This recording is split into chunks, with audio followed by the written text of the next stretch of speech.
ಪಟ್ಟದ ಆನೆಯಾಗಿ ನಮ್ಮ ಶ್ರೀಕಂಠ ಆನೆಯನ್ನ ಈ ವರ್ಷ ರಾಜಮಾತೆ ಪ್ರಮೋದಾದೇವಿ ಅವರು ಸಿಬ್ಬಂದಿ ಅಧಿಕಾರಿ ವರ್ಗದವರ ಜೊತೆ ಮಾತನಾಡಿ ಡಿಸೈಡ್ ಮಾಡಿ ಫೈನಲೈಸ್ ಮಾಡಿದ್ದಾರೆ ಶ್ರೀಕಂಠ ಪಟ್ಟದ ಆನೆ.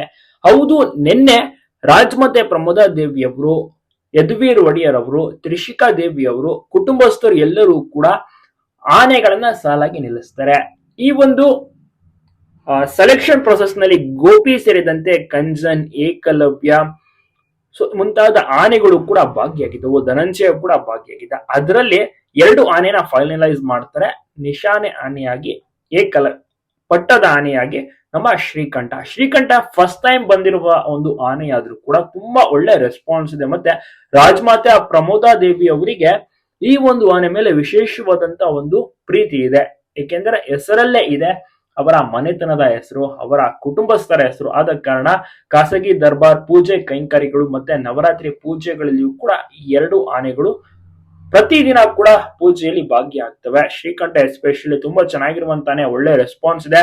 ಜನರಿಗೂ ಕೂಡ ಇಷ್ಟ ಆಗಿದೆ, ಮತ್ತೆ ಕುಟುಂಬಸ್ಥರಿಗೂ ಕೂಡ ಇಷ್ಟ ಆಗಿದೆ. ಪ್ರತಿದಿನ ರಾಜವಂಶಸ್ಥರು ನಡೆಸುವಂತ ಒಂದು ಖಾಸಗಿ ದರ್ಬಾರ್ನಲ್ಲಿ ಈ 2 ಆನೆಗಳು ಪೂಜೆಗಳಲ್ಲಿ ಭಾಗಿಯಾಗ್ತವೆ. ತಪ್ಪದೆ ಎಲ್ಲರೂ ಕೂಡ ವಿಶ್ ಮಾಡಿ.